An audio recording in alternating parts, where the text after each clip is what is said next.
1540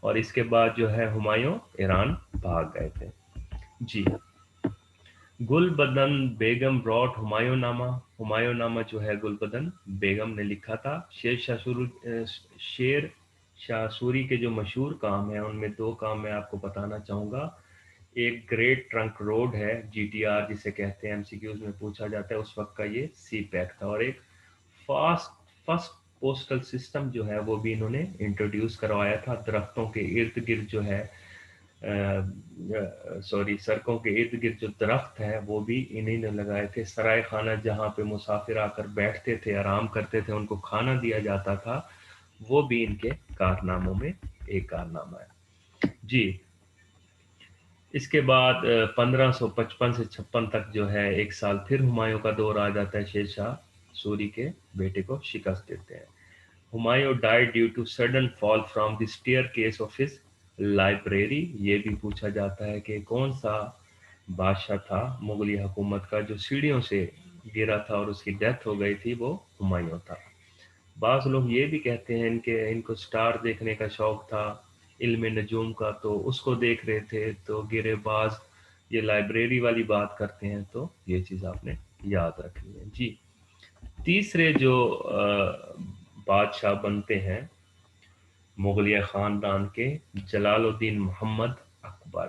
صحیح معنی میں اگر شہنشاہ کہا جائے تو وہ جلال الدین محمد اکبر کی شخصیت ہے. بہت لمبا ان کا دور ہے حکومت کا, تقریباً 49 سال کا, 1556 سے لے کر 1605 تک.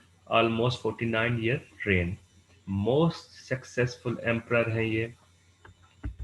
اچھا. Empire boundaries from Bengal to Afghanistan and Kashmir to Deccan. ان کے دور میں جو ہے وہ باؤنڈریز جو ہے بہت زیادہ وسیع ہوئی. حکومت کی جو حدود ہیں وہ آگے کی طرف بڑھی. Married with Jodhaa by, a Hindu lady, was مادر آف جہانگیر. جودھا بائی سے انہوں نے شادی کی تھی جو ایک ہندو لیڈی تھی. وہ آپ کو پتہ ہوگا دین الہی کا, وہ بھی میں آپ کو تھوڑا سا بتاؤں گا. آگے چلتے ہیں. اکبر دین الہی. اکبر جو ہے وہ مختلف فرقوں یا مذاہب کے درمیان جو ہے وہ مناظرہ کرواتے تھے. تو شروع میں شیعہ اور سنی حضرات کے درمیان, پھر ہندوؤں, مسلمانوں, کرسچن, یہودی, مختلف لوگ جو ہیں وہ ان کے دربار میں آتے تھے اور وہاں پہ مناظرے ہوتے تھے. تو انہوں نے کہا کہ ہر دین میں, ان کا ماننا تھا کہ ہر دین میں کچھ نہ کچھ سچائی ضرور ہے. تو اسی بیس پہ انہوں نے دین الہی بنایا تھا, جس میں انہوں نے جو ہے وہ ہندوؤں پہ جزیہ ٹیکس جو ہے ختم کر دیا تھا. یہ تھا کہ آپ بغیر ہندوؤں میں بھی شادی ایون کر سکتے ہیں, جس طرح انہوں نے جودھا بائی میں کی تھی. تو کچھ اس طرح کے انہوں نے کام کیے تھے. آئین Akbari and Akbarnama was written in Persian language wrote by Abu Fazl. یہ بہت اہم ایم سی کیوز ہے اور اکثر آتا ہے. Bairam Khan was the commander in chief of Akbar. یہ بھی بہت زیادہ اہم ایم سی کیوز ہے. جی. The most famous musician at court of Akbar was Ramtanu Pandey یا تان سین. اکبر کے جی 9 رتن بہت مشہور تھے. 9 انٹیلیجنٹ شخص اس کے پاس تھے جن کی بیس پر اس کی جو ہے حکومت جو ہے وہ چل رہی تھی, جس میں میرے خیال میں مسلمانوں کے علاوہ ہندو بھی تھے, سکھ بھی تھے, مختلف مذاہب کے تھے. ان میں کچھ مشہور نام جو ہیں شیخ مبارک, شیخ فیضی, راجہ مان سنگھ, عبد الفضل, تان سین جیسے لوگ شامل تھے. جی. Akbar gave land for the construction of Golden Temple at Amritsar. Akbar نے جو ہے گولڈن ٹیمپل جو امرتسر میں تعمیر ہو رہا تھا اس کے لیے جگہ بھی دی تھی. اچھا جی. اکبر وہ تھے جو پہلے, میں کیا کہوں گا کہ مغل بادشاہ تھے جو پڑھنا لکھنا بالکل نہیں جانتے تھے. اس کا یہ مطلب نہیں ہے کہ اگر وہ پڑھنا لکھنا نہیں جانتے تھے تو ذہینی تھے, بلا کے ذہین تھے. ان کے سامنے کوئی شخص اگر 2 دفعہ کتاب بھی پڑھتا تھا تو انہیں وہ کتاب حفظ ہو جاتی تھی. اس قدر ذہین تھے, اور اسی ذہانت کی بیس پہ ان کی حکومت جو ہے بہت آگے چلی, بلکہ پوری مغلیہ حکومت کو عمر مری کہنا غلط نہ ہوگا. اچھا جی. اسی طرح پانی پت کی جو بیٹل میں نے آپ کو پہلے ہی بتائی، اسی طرح دوسری بھی ہے، اور اسی طرح تین جو ہیں وہ پانی پت کی بیٹلز ہیں جو پیپر میں پوچھا جاتا ہے، وہ بھی میں آپ کو ساتھ کے ساتھ بتاتا ہوں. In second battle of Panipat in 1556 Akbar defeated Hemu Hindu king at Delhi. دوسری جو ہے پانی پت کی جنگ جو ہے وہ اکبر اور ہندو کنگ کے درمیان ہوئی تھی. پہلی آپ کو پتا ہوگا ابراہیم لودھی اور اکبر کے درمیان ہوئی تھی. ٹھیک ہے، آگے چلتے ہیں. جی، اسٹیبلش اسٹرانگ آرمی، بہت اسٹرانگ آرمی تھی ان کے دور میں. اکبر نو رتن جو ہیں وہ بھی مشہور تھے. انہوں نے ٹیکس ختم کر دیا تھا نان مسلمس پر، اور جو انہوں نے تعمیرات کروائی وہ شاہی قلعہ لاہور، آگرہ قلعہ اور اجمیر قلعہ مشہور ہے. آگے چلتے ہیں. جی، چوتھے جو ہیں مغلیہ دور کے جو حکمران آتے ہیں وہ ہے نور الدین جہانگیر.